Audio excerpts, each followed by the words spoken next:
Fala, empreendedor! E aí, tava com saudade de mim? Olha, eu tava com muita saudade de vocês, hein? É isso aí, a gente tá de volta, começando com a terceira temporada do podcast Consultório Empresa. Olha, projeto lá, esse podcast que começou no comecinho de 2018, já foi 2018 inteiro, 2019, estamos aqui, janeiro de 2020, começando a terceira temporada. E essa temporada a gente tem novidades, né? Entre essas novidades, assim, que entre os episódios normais, a gente também vai ter aqui entrevistas com pessoas que estão bem relevantes na área, né?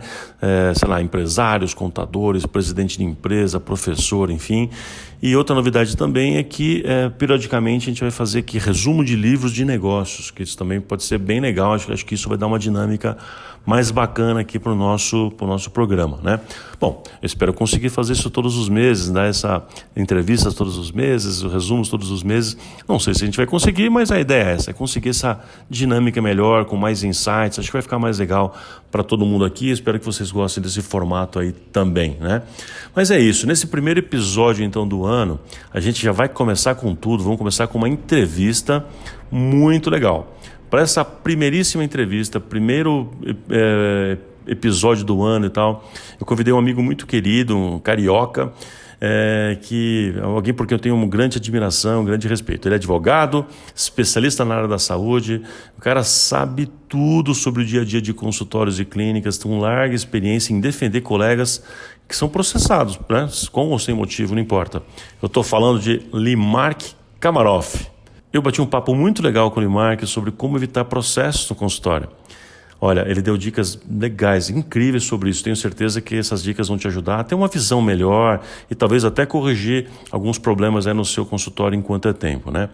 Bom, só um detalhe. Como a conversa foi feita numa plataforma web do tipo Skype, o áudio, em algumas ocasiões, não ficou tão legal, infelizmente, né? Deu umas pequenas picotadas. Se você já conversou pelo Skype ou coisa parecida, você sabe o que eu estou falando.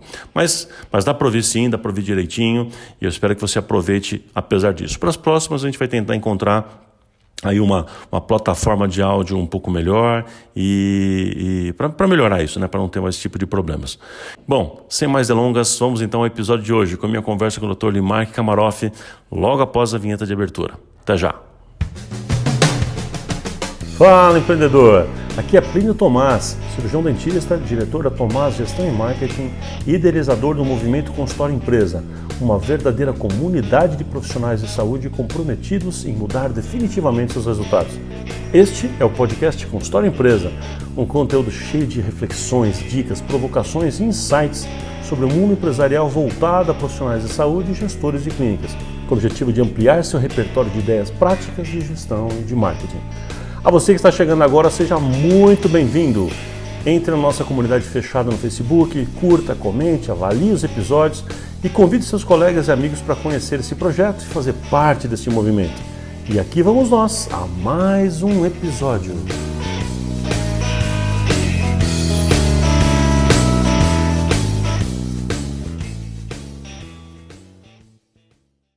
Show de bola! Estamos aqui hoje inaugurando essa terceira temporada do podcast Consultório Empresa, nessa série que a gente vai começar a fazer com entrevistas aqui com amigo e irmão Limark Kamaroff, um advogado especializado na área da saúde. Bom, ele vai se apresentar aqui, mas Limark, mais uma vez, super, mega obrigado aí por sua disponibilidade, o feriadão aí no Rio de Janeiro, obrigado por esse tempo aqui, podia estar com a esposa, com o filhinho, mas está com a gente aqui, então, obrigado por você estar com a gente aqui, é um prazer, viu, cara?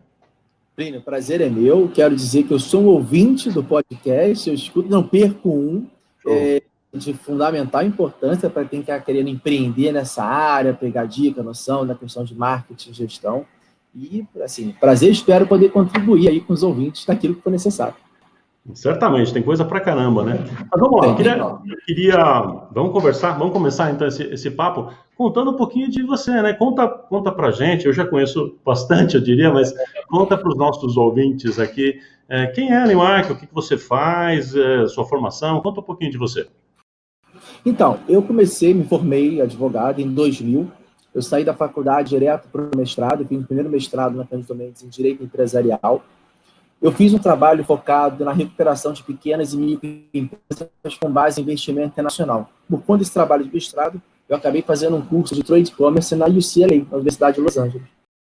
Lá, draftado por um escritório de advocacia, ou seja, fui escolhido para trabalhar na história de advocacia, e eu acabei dentro do Los Angeles General Hospital, e trabalhando lá, especificamente com direito médico, que a gente chama de gerenciamento de risco, risk management, e trabalhar exatamente por conta de toda a parte de documentação hospitalar, médica, toda a parte de prevenção, e eu fiquei trabalhando lá como paralegal durante 1 ano.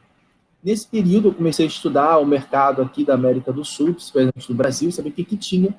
E eu descobri que aqui as pessoas contratavam advogado quando tinha problema.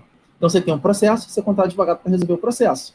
Logo, quanto mais processos você tinha, mais feliz ficava seu advogado. Então, na verdade, ele via o que estava fazendo de errado, só não falava para não perder a galinha dos ovos de ouro. Aí foi isso. Eu decidi voltar para o Brasil. Na verdade, eu trabalhava 14 horas por dia lá, então eu não estava mais aguentando. E eu sentia, eu tinha 20 e poucos anos, eu sentia a clara noção de que eu estava vendendo a minha juventude para ter uma terceira idade com tranquilidade. E eu li um trecho no livro que dizia: ou você está trabalhando para realizar o seu sonho, ou você está trabalhando para realizar o sonho de alguém. E na verdade, claramente, eu estava sentindo que eu estava trabalhando para realizar o sonho de alguém. Eu voltei.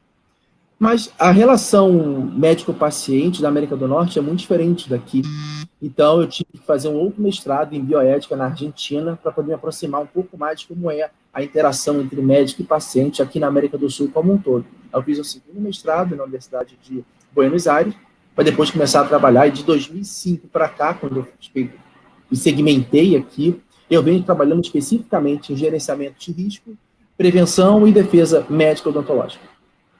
Cara, que lugar. Que ano que foi isso que você estava nos Estados Unidos? Que período foi esse, mais ou menos? Foi no período de 2004, 2003, 2004.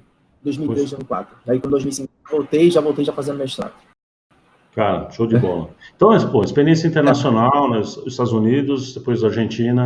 Isso, além de tudo, ajuda na visão global da coisa, na visão, talvez até comparativa dos sistemas de saúde e das diferentes legislações com relação a esse assunto, né?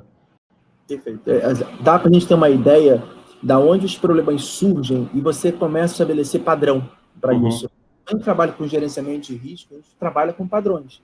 Qual é o padrão que te dá mais risco, qual é o padrão que te dá menos risco. Então, a gente trabalha justamente nessa linha, não que a gente vai dar uma resposta 100% positiva para tudo, porque é uma regra, não é uma lógica, né? Então, você tem, às vezes, exceções, mas quando você trabalha com padrão, você minimiza as chances dessas exceções. Poxa, legal. Então, fala um pouco disso, assim, de quais são os, digamos, os pontos mais críticos que você tem visto nos consultórios, tanto médicos quanto odontológicos, enfim, quais são os principais pecados jurídicos que o pessoal vem cometendo aí, que vai gerando, de certa forma, esses padrões que você está falando? Então, o primeiro grande problema são os próprios profissionais. É por incrível que pareça, esse é o primeiro grande problema. Porque quando alguém chega na sua porta batendo e fala: não, eu acordei hoje de manhã com vontade de processar alguém, então eu estou com a vontade de processar um médico, um dentista, dificilmente isso acontece, né? Alguém vai falar isso para você. Às vezes o cara acorda, mas não vai falar isso para você. Só que você imagina uma situação do cara acorda, o cara fala isso para você e você decide atender. Então você assume o risco total. Só que os pacientes falam, e eu digo isso porque 99% dos meus clientes falam para mim: Guimarães, eu sabia que esse cara ia me dar problema. As pessoas sabem. Então, eles sabem que é o paciente mais complicado. Então, o primeiro critério é a pessoa, é o próprio profissional, e que eu falo que é o critério de seleção. Se você tem um paciente que vai te dar um maior risco, se você tem um paciente que não entende qual é o objetivo daquele tratamento, que não entende a sua formatação de trabalho, não atende. Você tem o direito de falar não. Não é cobrar 3 vezes mais, não é criar despercalço, porque o cara paga, esse cara paga.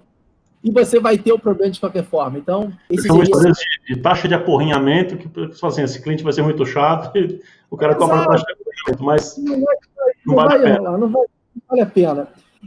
E aí, esse é o primeiro. O segundo que hoje eu vejo é justamente a questão de adequação da expectativa.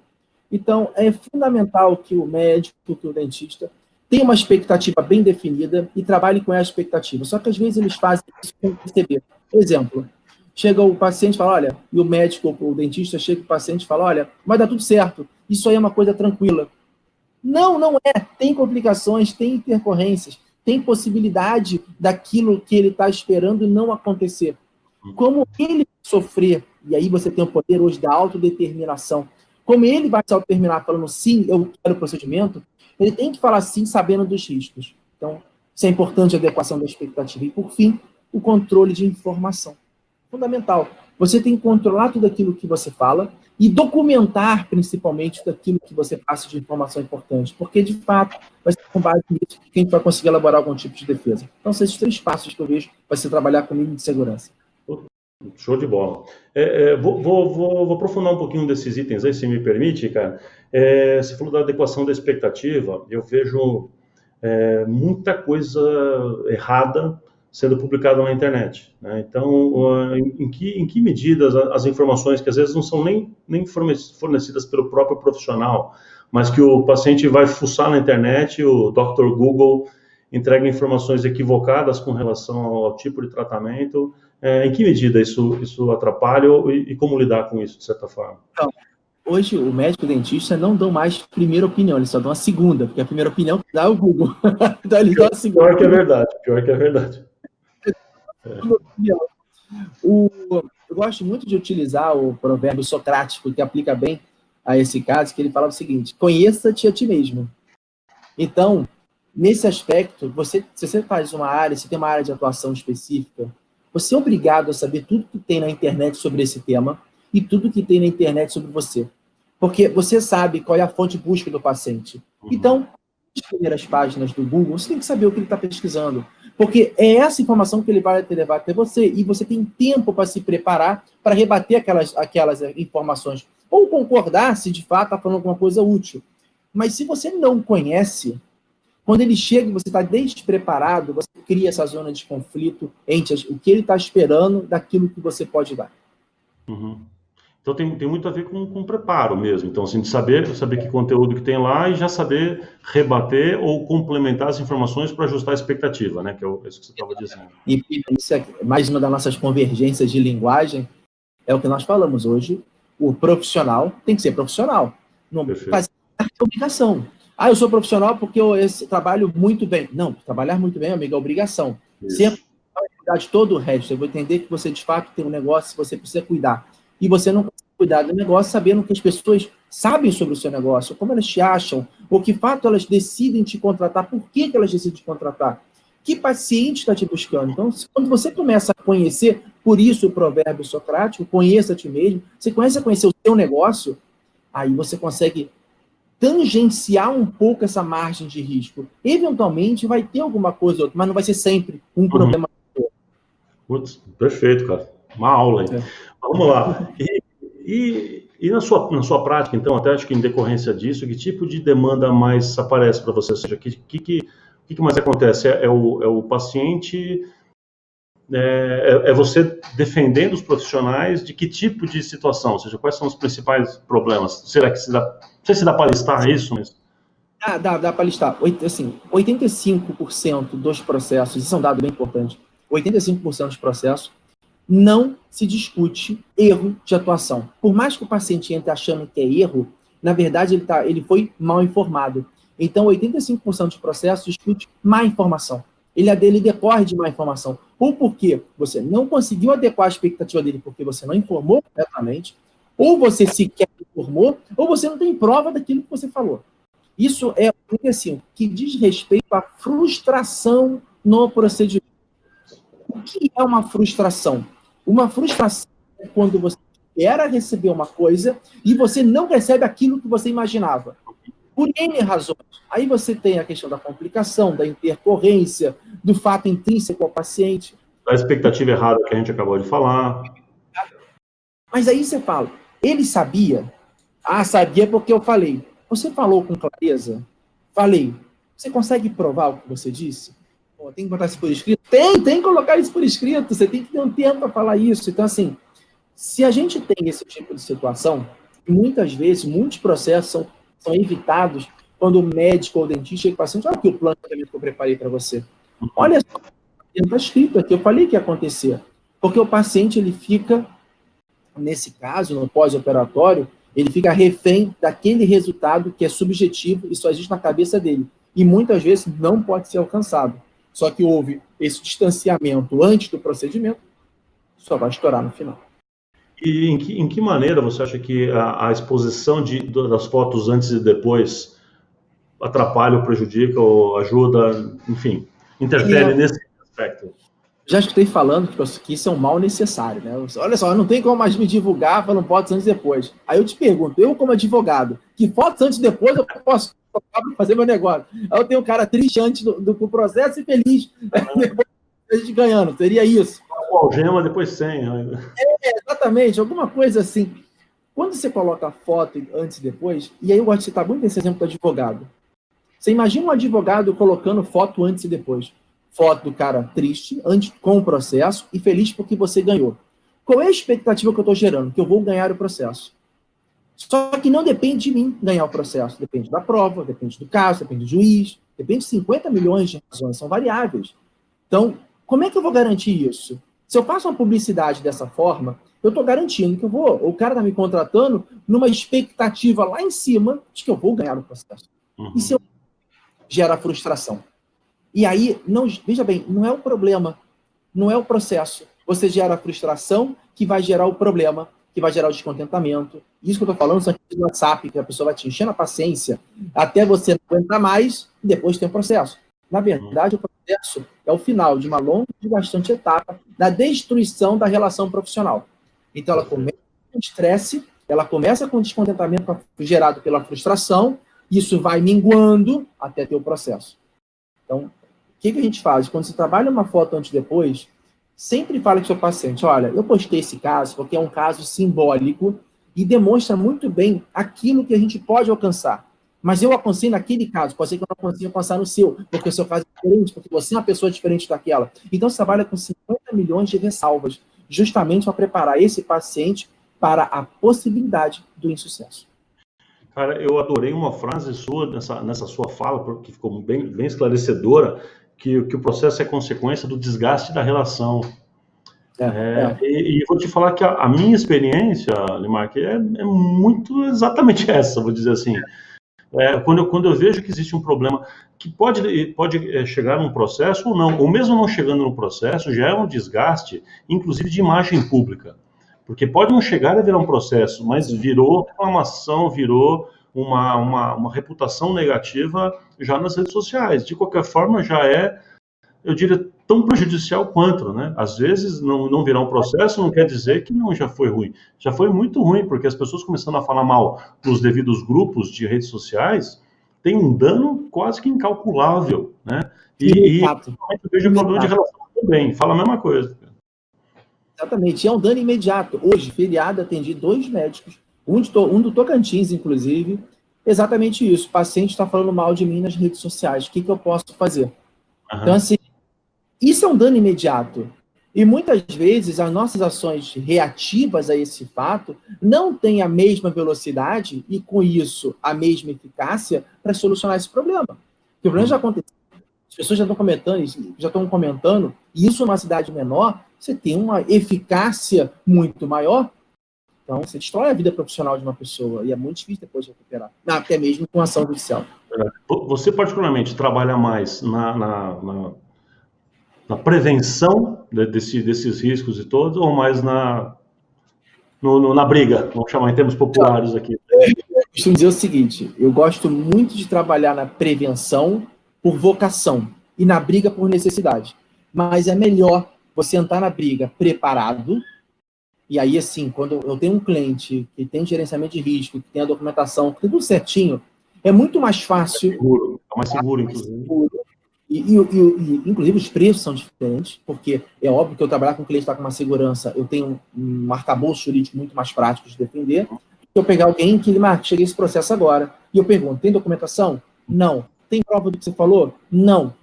E o que você vai fazer? Eu falei, olha só, eu estou longe de fazer milagre, eu sou advogado. Esse milagre de advogado não está muito, né? Dizem que há uma escassez de advogado no céu, não é à toa.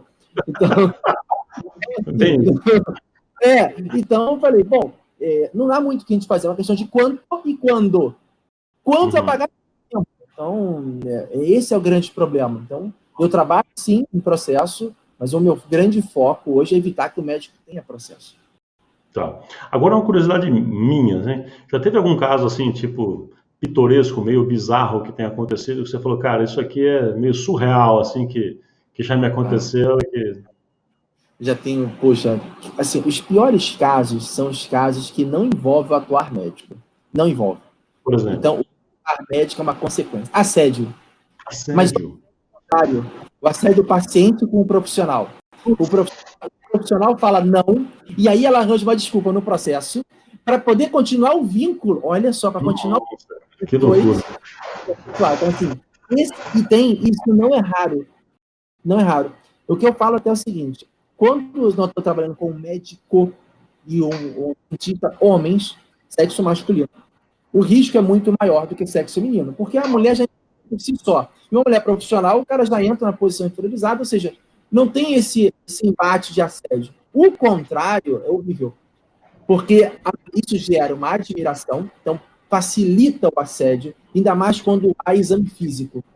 E aí o que eu falo? Sempre atende com alguém da sua equipe. Não com alguém, mas o paciente vai com o acompanhante, é mais vão falar mal de você. É com alguém da sua equipe. Um auxiliar, uma enfermeira, enfim. Exato.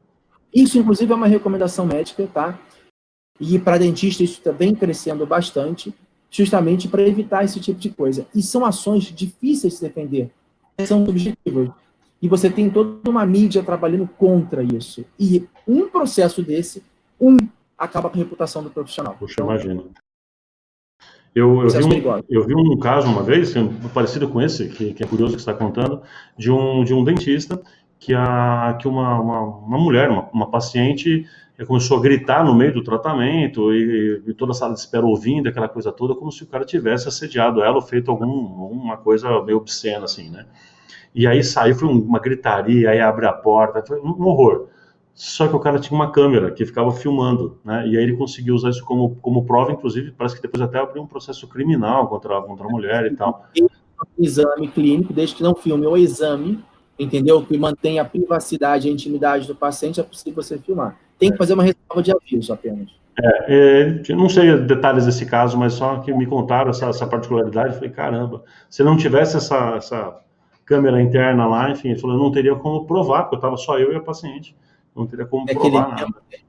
Aquele termo que cai bem para esse tipo de caso, ele ia estar em maus lençóis, literalmente. Esse caso é bem mal mesmo, né? Bem mal mesmo. Legal, cara. E assim, de uma forma prática e objetiva, né? Deixa algumas dicas assim para os nossos ouvintes aqui, dica prática com relação a isso. Então, baseado no que você falou, acho que até já está subentendido, mas deixa algumas, se puder, algumas dicas práticas para o nosso ouvinte aqui do podcast. Meu amigo, minha amiga, você que está ouvindo aí, assim, não está perdendo seu tempo, você está engrandecendo o seu tempo com esse aprendizado, principalmente com o Plínio, e a Purriana aqui, que o advogado está falando no seu ouvido. Tem coisas que você pode aproveitar e coisas simples que você pode fazer para evitar processo. Primeira coisa, quando você tiver uma complicação, uma intercorrência com o paciente, qualquer que seja a sua área, você aplica a terceira lei Pitangui.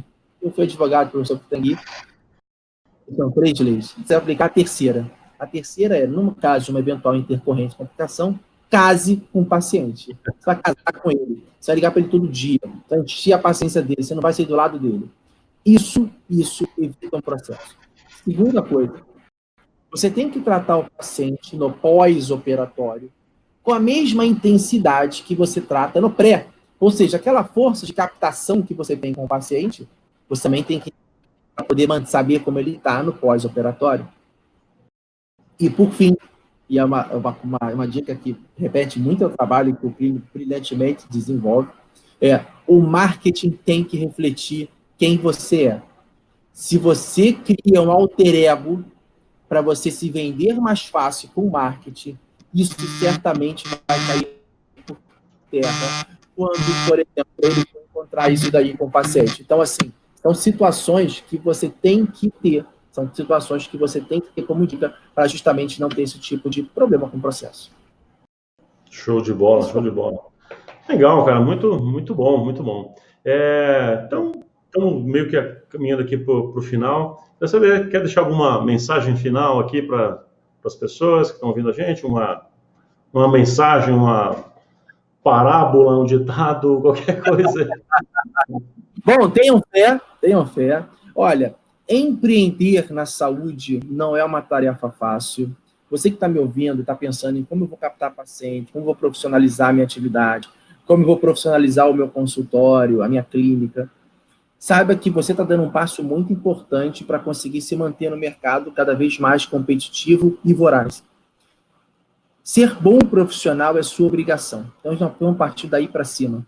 Você ser profissional, entendendo todo o mecanismo, tudo aquilo que envolve o seu trabalho, é o que vai te fazer diferente. E sempre volte ao básico.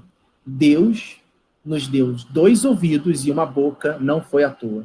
Escute o seu paciente, saiba, entenda de fato o que ele quer, para aí sim você poder orientar adequadamente e, principalmente, saber falar não é uma dádiva. E aí eu aplico a segunda lei do professor Pitangui. Os melhores resultados foram aqueles das cirurgias que ele não realizou. Justamente porque nunca poderia alcançar aquela expectativa que só teria atingível se o médico entrasse na cabeça do paciente. Então, com base nisso daí, eu quero agradecer aí ao Plínio por ter aí me feito essa convocação. Isso não é um convite, isso é uma convocação, uma menção honrosa de eu estar aqui participando aqui do programa, aqui do podcast. Espero ter sido útil, amigo. Ah, nossa, cara, maravilhoso, cara. Isso foi realmente uma aula. Eu tenho certeza de que ajudou muito a gente. Eu até vou sugerir aqui a todos os nossos ouvintes que pegue ela depois papel, caneta, anota tudo isso aqui, trabalha isso, porque assim, embora tenha sido relativamente rápida essa nossa conversa, porque o nosso tempo dos episódios não são tão longos, mas você fez algumas afirmações, algumas frases aqui extremamente profundas, né? Eu acho que se a pessoa conseguir captar aqui, então, 10% das sugestões que você deu já vai resolver uma boa parte dos problemas. Eu sei, porque eu conheço esse meu eleitorado, né? Eu sei quantas pessoas estão descuidadas com relação a isso. Particularmente, a gente pode até comentar aqui, né, Limark, que eu convidei Limark para participar da banca examinadora, a banca final do nosso MBA, e nos projetos lá, né, uma coisa que foi extremamente clara, e o Limark falou isso para as turmas, é o quanto as turmas cuidaram de cada detalhezinho do marketing, da captação, da organização interna e tal, e esqueceram de contrato, né? A assessoria jurídica nem entrou. Para que isso? Como é que risco tem aquele negócio? Para que isso? Não. O projeto que falou assim, vamos contratar assessoria jurídica, o único que colocou contratar assessoria jurídica é tipo 6 meses depois que já está valendo a clínica, né? Depois... Monta a casa, monta encanamento, depois eu chamo o bombeiro para saber se está tudo certo. Tá certo. Eu vejo com o engenheiro se deu certo ou não, mais ou menos. Mas mais uma vez, então, cara, obrigado, Limark, pelo seu tempo aí. Eu sei que você, como eu falei já, né, podia estar com a família aproveitando o feriado, mas estar com a gente aqui é sempre um prazer conversar com você. E particularmente nós dois, quando a gente começa, não para mais, né? Assim. Então, assim, eu quero, quem quiser depois seguir ou ver alguma coisa mais de conteúdo, você que está correndo na esteira, tem muita gente que escuta podcast correndo na esteira. Então, você que está na bicicleta, está aí na esteira, anota aí depois, olha. @Kamaroff Advogados é o Instagram. O meu contato, se você digitar Limark Kamaroff, Lymark, Limark Kamaroff, você vai me encontrar em tudo quanto é lugar. Você bota no Google, você vai saber onde eu estou, em qualquer lugar do planeta. Então, assim, você tem todos os meus contatos, mas eu gosto de citar muito, eu tenho um canal também, o KC Advogados, no YouTube, tem algumas aulas minhas lá, que vale a pena, a gente vira e mexe, está colocando um vídeo novo lá, vale a pena. Qual é o canal do YouTube? Fala novamente mais devagar para as pessoas entenderem direitinho. Advogados. Cortou um pouquinho. KEC Advogados. Com E de escola, C de cliente, advogados. E você vai ter alguns vídeos lá meus sobre algumas aulas. Tem o Instagram também, que tem várias dicas. E o site, Kamaroff Colaboradores, Advogados Associados. Você digita lá e vai achar. No Google, bota meu nome que você acha isso tudo, sem problema nenhum. Oh, show de bola, maravilha. Bom, eu acho que aqui a gente está encerrando aqui por hoje. Mais uma vez, obrigado, Limark, pelo seu tempo. E espero que todo mundo aqui possa aproveitar o máximo aqui desse nosso bate-papo aqui e que a gente vai se encontrar em breve nos próximos episódios. Você que segue a gente, curte, compartilha, já sabe, né? Tem um monte de amigos seu precisando de ouvir isso que o Limark está falando, então agora já começa aí já a encaminhar esse episódio aí para os seus amigos. Forte abraço, Limark. Valeu, galera. Fala, empreendedor. Até mais. Até logo. E aí, gostou desse episódio? Conteúdo show, né? Não falei que o Limark é fera? Para você que é assinante premium, vai lá na sua área logada, entra lá, que tem algum material interessante que eu deixei para você e o Dr. Limark também deixou material de presente para você lá. A gente tem termo de consentimento livre esclarecido, modelos de contrato. Entra lá e pega seu presente, tá? Para você que ainda não é assinante premium, que tal se tornar um, hein? Entra no site consultoriaempresa.com.br/podcast. Vai lá, desce até a explicação sobre o formato premium, lê lá como é que funciona, você vai ver tudo que ele tem de interessante e faz sua assinatura. É bem fácil, né? Vai lá e faz sua assinatura, tá bom? Inclusive tem brindes especiais para quem fizer assinatura até o final de fevereiro. Confere lá. Também quero lembrar que a nossa recém-criada comunidade do Facebook está lá aguardando sua interação. Vamos lá conversar sobre esse episódio? Vai lá, fala o que você achou, faz perguntas para mim, perguntas para o entrevistado. Vamos lá fortalecer a nossa comunidade. Isso é importante também.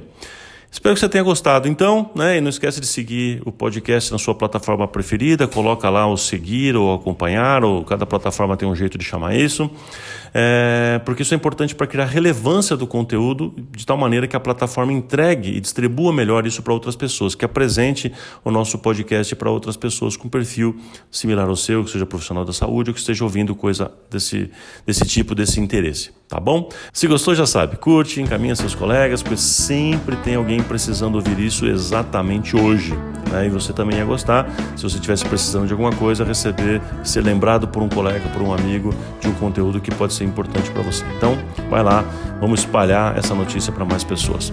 Um forte abraço e até semana que vem.